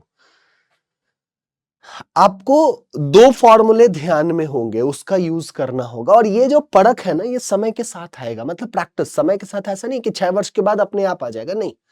अगर आप इसको 5-7 बार कर लेंगे इस प्रकार के क्वेश्चंस ना, तो आपको दिमाग में वो क्लिक करना शुरू कर जाएगा कि हमें कौन से क्वेश्चन चाहिए। गर्म पानी। तो देखिए एक हमारे पास फॉर्मूला होता है a माइनस बी का होल क्यूब, एक ये इस आइडेंटिटी का हम यूज करेंगे। ये क्या होता है, a cube minus B cube minus 3ab, ऐसे याद कीजिए, माइनस है तो माइनस माइनस, और एक पॉइंट है a माइनस बी, तो a minus B whole cube क्या होता है, a cube minus B cube minus 3ab into a minus B. और दूसरा एक फॉर्मूला तो है, ये तो सबको यूजुअली याद ही रहता है, इसके लिए बहुत पिटाए भी थे हम लोग, ए प्लस बी और ए माइनस बी। इन दो फॉर्मूलों का आपको यूज करना है। अब देखिए अगर हम इसको ए मान लें और इसको बी मान लें, इसको ए मान लें और इसको बी मान लें, तो क्या मैं ऐसा कह सकता हूं कि sec square theta minus tan square theta raise to 3। कैसे, फिर से सुनिए। देखिए ए क्यूब मतलब इसका cube sec raise to 6 minus tan raise to 6 minus 3ab, तो सेक tan और sec minus tan, sec minus tan, और प्लस हमारा क्या है, प्लस हमारा क्या है 1, प्लस हमारा 1। नीचे क्या आ जाएगा, नीचे क्या आ जाएगा, इसको दो हिस्सों में रखिए आप, cos रेज टू 4 और sin रेज टू 4 है, तो बस a स्क्वायर इसको मानिए और इसको b स्क्वायर मानिए, बाकी के हिस्से को एज इट इज रखिए। तो क्या मैं इसको ऐसा लिख सकता हूं, cos square theta plus sin square theta, देखिए ये 1 मिला, और cos square theta minus sin square theta plus 2 sin square theta plus 2। यहां तक की बातें में मुझे लगता है आपको बहुत ज्यादा समस्या नहीं होगी, ठीक है। अब हमें एक अगला पॉइंट पता है कि इसकी value sec square theta minus tan square theta, इसकी वैल्यू क्या होती है 1 होती है, इसकी वैल्यू क्या होती है 1 होती है। तो ऊपर क्या हो गया 1 क्यूब 1 ही होगा प्लस 1, ये पॉइंट ठीक। नीचे आ जाइए तो इसका मान क्या हो गया भाई, इसका मान भी तो 1 हो गया। अब 1 को मल्टीप्लाई किए इससे कोई फर्क नहीं पड़ेगा, 1 को उसको मल्टीप्लाई किए तो कोई फर्क नहीं पड़ेगा। तो ये क्या हो जाएगा cos square theta minus sin square theta plus 2 sin square theta plus 2। अब ये इसमें से क्या आपको मिला, आपको मिला cos square theta plus sin square theta, ये भी फिर क्या हो गया 1 हो गया, ये भी क्या हो गया 1 हो गया, मतलब 2/3 आपको वैल्यू मिल जाएगा, 2/3 का वैल्यू मिल जाएगा। ओके, नेक्स्ट देखते हैं कि to complete a certain task x is 40% more efficient than y, मतलब x की क्षमता y से 40% ज्यादा है, और z is 40% less efficient than y, ठीक है। तो ऐसा कर सकते हैं क्या कि x is 40% more efficient than y, तो x अपन y, अगर y 100 है तो ये 140 है, और z is 40% less efficient than y, और y अगर 100 है तो 40% लेस है, मतलब ये 60% है। ऐसा किया जा सकता है क्या, किया जा सकता है।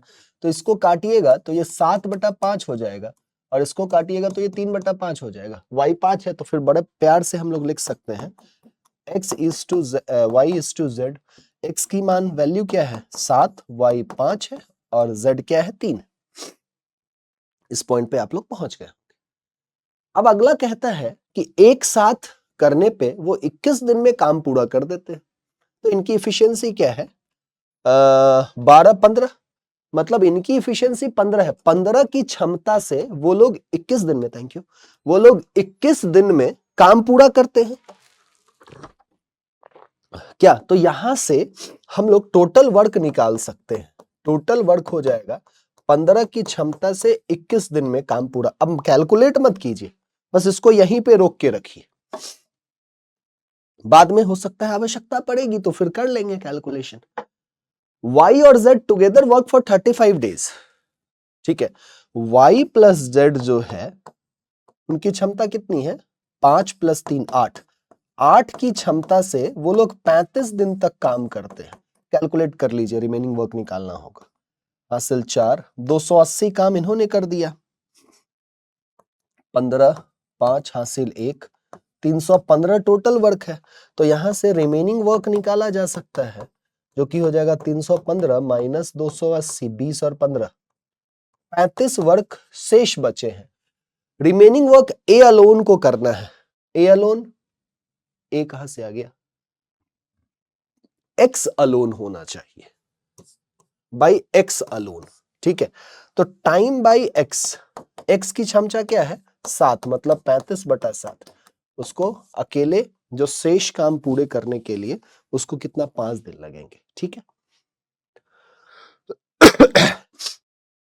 11 स्क्वायर प्लस 1, 12 स्क्वायर, 13 स्क्वायर, 14, यहाँ पे 15 स्क्वायर प्लस 1, मतलब हर जगह स्क्वायर प्लस 1 आया है। ठीक है, HCF निकालना है 26 और 455 का, बस देसी तरीके से निकाल लेते हैं। एक बार में 26 बचा कितना, 15, 4 19, 19 55,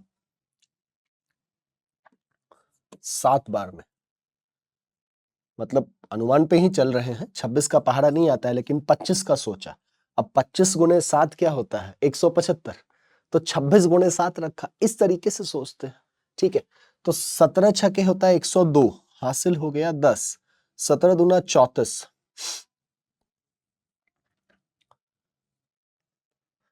17 दूना कितना होता है 34,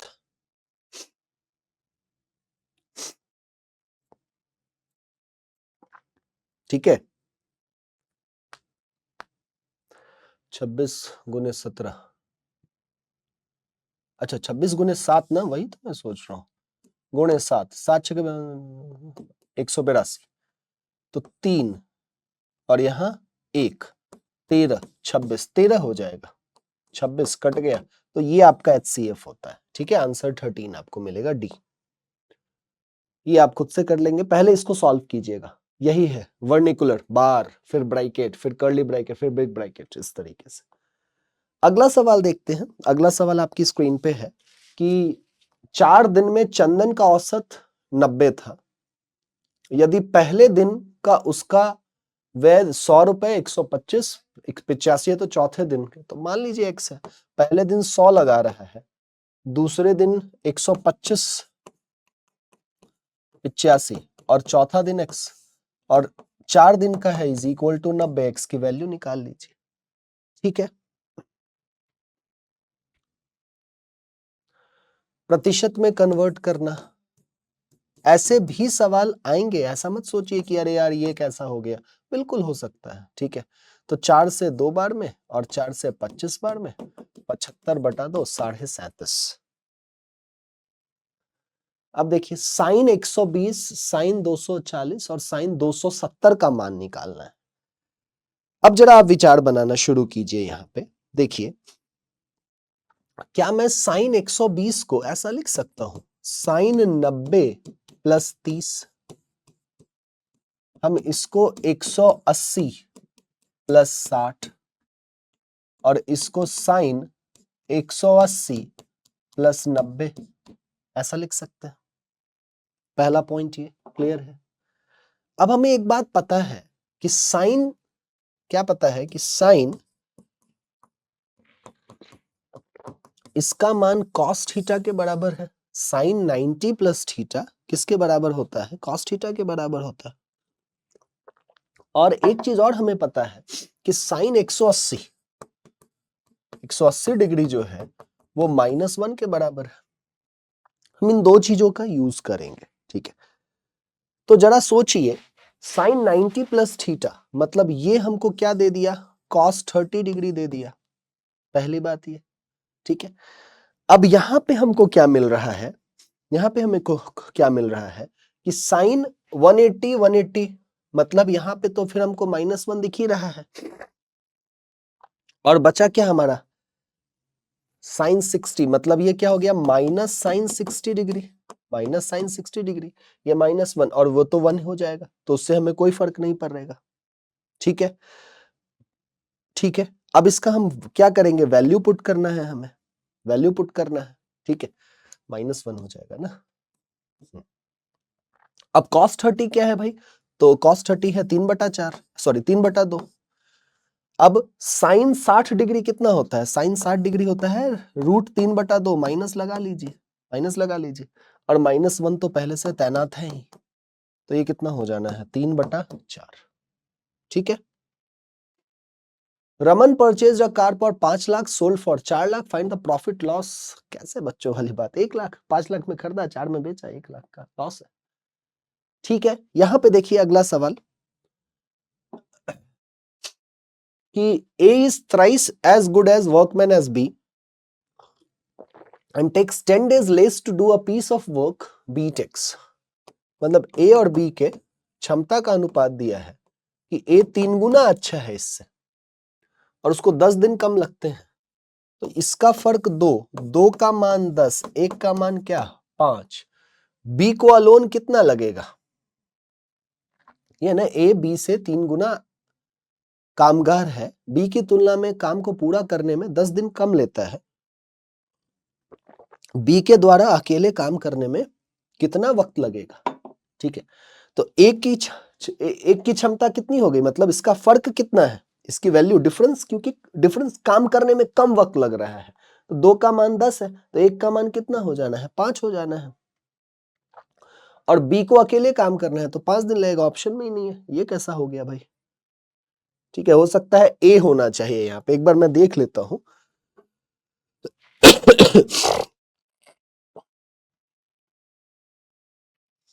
वैसे बहुत बेसिक सा क्वेश्चन है, मैं उम्मीद करता हूं आपको समस्या नहीं आई होगी इसमें, तब भी फॉर सेफर साइड त्रुटियां होती हैं, ह्यूमंस आर टू एरर, और मशीनों पे क्या ही बहुत ज्यादा भरोसा करना है हमें। देखिए अकॉर्डिंग टू अगर क्वेश्चन और ऑप्शन चले तो फिर हम लोग ऐसा कर सकते हैं कि ए को ही कितना समय लग रहा है ये पता लगा लेते हैं, 15 दिन लगेगा। ठीक है, यहाँ पे ए कर लीजिएगा। What will be the average of first 9 multiple of 5? First 9 multiple of 5, अब जोड़ना मत शुरू कीजिएगा। ठीक है, आपको पता है एवरेज ऑफ फर्स्ट, ये देखिए एवरेज ऑफ फर्स्ट, एक सिंपल सा फॉर्मूला लगाएंगे, first n multiple of a number, first n multiple of a number, ये पता होना चाहिए। बहुत नोट में अगर नहीं आपको ध्यान में है तो इस बात को लिख लीजिए, इसके बेसिस पे आप तुरंत इसको सॉल्व कर लीजिएगा। ये होता है number into n+1 upon 2, number into n+1 upon 2। अब यहां पे n की वैल्यू 9 है और नंबर जो है हमारा वो 5 है, मल्टीपल ऑफ 5 चाहिए, तो बस 5 गुने 9 + 1 10/2 25 हो जाएगा। ठीक है, if the price of milk falls down by 20%, by how much % must a household increase its consumption so not to increase expenditure? बहुत ही फिक्स टाइप का क्वेश्चन है, अक्सर आपको परीक्षाओं में देखने को मिलता है कि 20% से डाउन हुआ है, आपको अपना एक्सपेंडिचर भी क्या करना है, बढ़ाना नहीं है, तो क्या करेंगे, तो भाई 100 - 20 गुणे 100, इसको सॉल्व कर लीजिए, मतलब 20/80 गुणे 100, 25%। 0 रीजनिंग वाले कुछ क्वेश्चंस आ गए हैं, मिक्स रहता है पेपर में, 1 का क्यूब -1, 2 का क्यूब -2, इसी प्रकार चलते चलिए, 6 का क्यूब -6, उत्तर निकालिए। The greatest number which should replace star 8 से डिविजिबिलिटी। अब 8 से डिविजिबिलिटी का नियम क्या है कि आखिरी के 3 डिजिट 8 से डिविजिबल होने चाहिए, तो स्टार पे 9 अगर हम डालेंगे, ऐसे चेक कीजिए, अगर आप 9 डालते हैं, ऑप्शन को हमने देखा बटा 8, तो ये एक बार में गया 14 हो गया, ये नहीं हो रहा है, मतलब ये नहीं होगा, तो ठीक है 8 डालिए, 848 ये हो जाएगा 106, तो स्टार के जगह पे क्या आना चाहिए, 8 आना चाहिए। ओके है, अगला देखिए, an article was sold at a gain of 18%, had it been sold at 49 more, then the gain would have been 25%. Find the CP. अब प्रॉफिट प्रतिशत आपको दिया है कि 18% पे बेचा गया, सीपी को अगर हम 100 मानते हैं तो आपका एसपी कितना होगा, 118 होगा, लेकिन हमको तो भाई लालच बढ़ा है कि हमको 25% चाहिए, तो न्यू एसपी जो होगा वो 125 होना चाहिए। अब इसका गैप कितना है, 7 यूनिट, और इसी का तो मान दिया है कि 49, तो एक का वैल्यू कितना हो जाएगा, 7 हो जाएगा, तो आपको 100 का वैल्यू निकालना है, तो 100 × 7 कर लीजिए, 700 दे देगा। 16 men can finish a work in 8 days and 8 men and 9 women working together। ठीक है, 16 men जो है वो 8 दिन में काम करते हैं और 8 मेन और 9 महिलाएं साथ काम करती हैं 10 दिन में, ठीक है। 8 ये 4 हो गया, 5 हो गया, मतलब यहां पे हम कह सकते हैं कि 24m बराबर 40m प्लस 45w।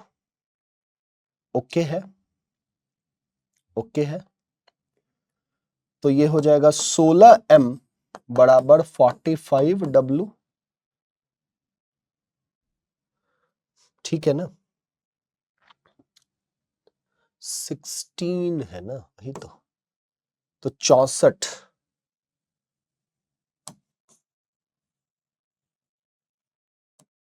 फिर 64m, तो ये इधर आया तो 24m हो जाएगा। तो यहां से हम m अपॉन w का इफिशियंसी का रेशियो निकाल सकते हैं बड़े आराम से, ठीक है, जो कि हो जाएगा 45/24, मतलब सिंप्लीफाई 3 से करेंगे तो 15 बार में, 3 से 8 बार में। तो मेन का जो है वो वैल्यू हमको मिला है 15 और महिलाओं का क्या मिला है 8। तो यहां से हम टोटल वर्क भी निकाल सकते हैं कि 16 पुरुष, उनकी इफिशियंसी कितनी है 15, और 8 दिन में काम पूरा कर रहे हैं, ये आपका टोटल वर्क है। और पूछा है कि 20 महिलाएं कितने दिन में उस काम को पूरा करेंगी, तो टाइम बाय 20 वुमेन, वर्क कितना है गुने 8, और 20 महिलाओं का क्या है 8, ठीक है, ठीक है। इसको सॉल्व कीजिए, मैं ही कर दूंगा, ये सिंपल कैलकुलेशन तो मैं ही कर दूंगा। 4 से 12 दिन। अगला सवाल देखते हैं। अगला सवाल देखिए क्या कहता है कि x cos a y sin a 1 के मान के बराबर है, x sin a plus y cos a 4 के बराबर 17, ठीक है। एक काम कीजिए, दोनों साइड स्क्वायर कीजिए, तो ये क्या हो जाएगा x square cos square a minus B का whole square, a square plus B square minus 2ab, 2x cos a y sin a बराबर 1, और इसका भी स्क्वायर कीजिए।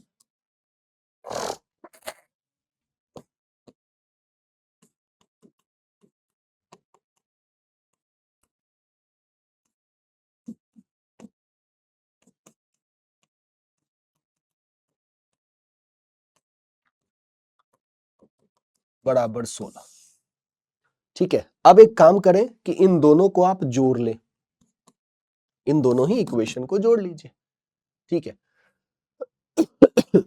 अब इसको जब हम जोड़ने बैठते हैं तो ये देखिए ना, कॉस स्क्वायर है साइन स्क्वायर है, और यहां भी, और ये मतलब एक सिंपली हम लोग ऐसा कह सकते हैं कि बचना क्या है x और y, इधर से भी x y, बाकी तो सब गायब होगा। तो X square plus Y square बराबर क्या, आपको 1 प्लस 16 कितना मिल रहा है 17 मिल रहा है, 17 मिल रहा है। और आपको चाहिए क्या, आपको 17x स्क्वायर है, तो मल्टीप्लाई कर दीजिए 17 से, तो 17 गुने 17, 17 का स्क्वायर 289 होता है, ठीक है। फिर से डी का क्वेश्चन है, सवाल किधर है, सवाल ही गायब है, कोई नहीं, मैं बता देता हूं, आपके पास क्वेश्चन पहुंचा होगा, सुधरा हुआ पहुंचा होगा, ये उसके बाद आपको मिलता है। तो सवाल मेरे पास है, क्वेश्चन है यहां पे, आपसे ये पूछा जा रहा है कि टोटल एक्सपोर्ट ऑफ डी इन 2010 और 12 और 14, what percent of total export of 4 item 2011 और 2012 में कितना है, ठीक है। तो मैं यहां पे सॉल्यूशन इसका लिख देता हूं, 2014 सॉरी 214 247 309 अपॉन, ये डी का है, ठीक है, 250 134 244 282 प्लस 225 138 225 138 प्लस 230 247 इंटू 100 सॉल्व कर लीजिएगा, आपको आंसर मिल जाएगा। ठीक है, अगला सवाल देखते हैं। Two tangents PA and OB are drawn to a circle. तो कोई सर्कल है और दो स्पर्श रेखा, यहां पे P है, A है, B है, विथ सेंटर O।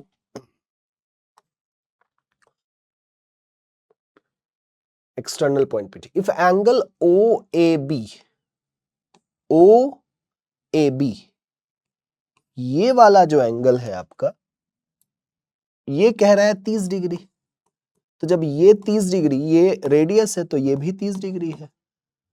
ठीक है, एंगल ऑफ APB ये निकालना है। तो ये कितना, 30 30 तो ये 180 होता है, तो 60 मतलब ये कितना हो जाएगा 120। ये कितना हो जाएगा 120। इस बात पे हम पहुंच गए।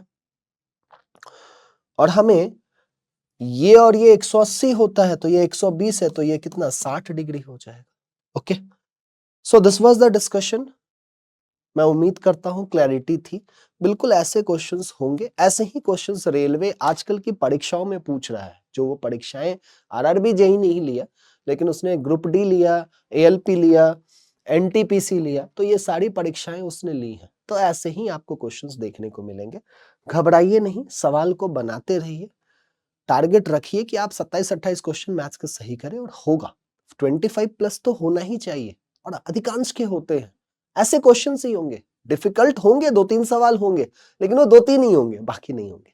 सो that would be all. I hope you enjoyed. Take care, stay blessed, over and out.